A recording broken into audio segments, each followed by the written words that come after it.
अस्सलाम वालेकुम ख़वातीन और हज़रात, very good morning to all of you. आप सबको द मॉर्निंग स्टार में खुश आमदीद कहते हैं। सबसे पहले तो एक ख़वातीन और हज़रात, आप लोग जानते हैं कि आजकल एक चीज़ है जिसके बारे में लोग बहुत ज़्यादा पैशनेट है। आप जगह जगह देख रहे होंगे, आप एक वर्ड लिखा हुआ होता है AI, जिसको कहते हैं artificial intelligence.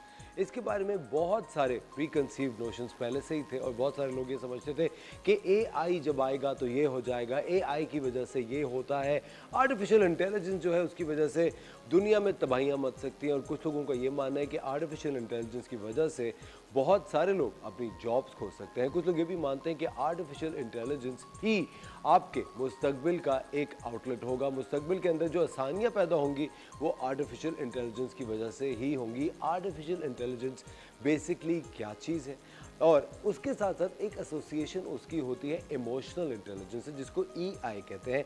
And I am sure बहुत सारे लोगों ने EI का वर्क जो लफ्ज़ है वो नहीं सुना होगा। इसी बारे में आज हमारे साथ बात करने के लिए हमारे साथ मौजूद है ज़ोरा उमर साहिबा। अस्सलाम वालेकुम Zora. Zora basically international mindfulness CMI UK और NLP नेशनल प्रैक्टिशनर हैं। कैसी हैं ज़ोरा, आप खैरियत से? आप कैसे हैं? बिल्कुल ठीक, बहुत बहुत शुक्रिया आपने वक्त निकाला हमारे शो के लिए ज़ोरा। ज़ोरा, सबसे पहले मैं पूछना आपसे ये चाहूँगा कि आप एक NLP एक्सपर्ट हैं, NLP प्रैक्टिशनर हैं। I think you know when you do NLP, एक अब मुझे लगता है आपको ज़ाती तौर पे उससे बहुत ज़्यादा फ़ायदा होता है पहले, और उसके बाद you are able to give it to others. तो व्हाट वाज द नीड, आपको ऐसे क्या एहसास हुआ कि आपको लगा कि आपको NLP करना चाहिए? ये जर्नी बहुत ट्रांसफॉर्मेशनल भी रही है और 12 साल पहले शुरू की, और आपने बिल्कुल सही कहा कि वो मेरे अपने ही लाइफ के पर्सनल एक्सपीरियंसेस थे जिसने मुझे इस बात का एहसास दिलाया that I needed to know myself more. मैं अपने आप को पहचानना चाहती थी और मैं कंफ्यूज्ड और कॉम्प्लिकेटेड सिचुएशंस में फंस जाती थी पर्सनली, क्योंकि जो लोग मेरे आसपास होते थे मैं उनके इमोशंस, सेंटिमेंट्स, एक्शंस, रिएक्शन कुछ समझ ही नहीं पाती थी। और उसका रिज़ल्ट ये होता था कि मैं बीमार पड़ जाती थी, I wouldn't feel nice about my self, या मैं डिप्रेस्ड रहती थी। तो NLP से, जैसे आपने कहा, वाकई जो एक ज़ाविया खुल गया ज़िंदगी में वो ये कि जितनी इंसान मैं हूँ और जितना एहसास मेरे अंदर है उतना ही किसी दूसरे में भी है।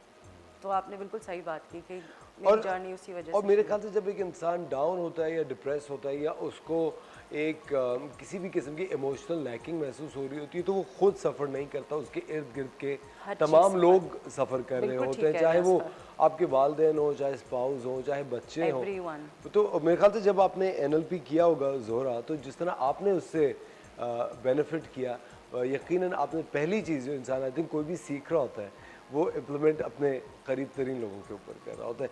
आपने कोई इस तरह का तजुर्बा? जी, जी, बिल्कुल। सबसे बड़ा एग्ज़ाम्पल मेरा अपना रिश्ता अपनी बेटी के साथ। मेरी बेटी है 16 इयर्स की है माशाल्लाह।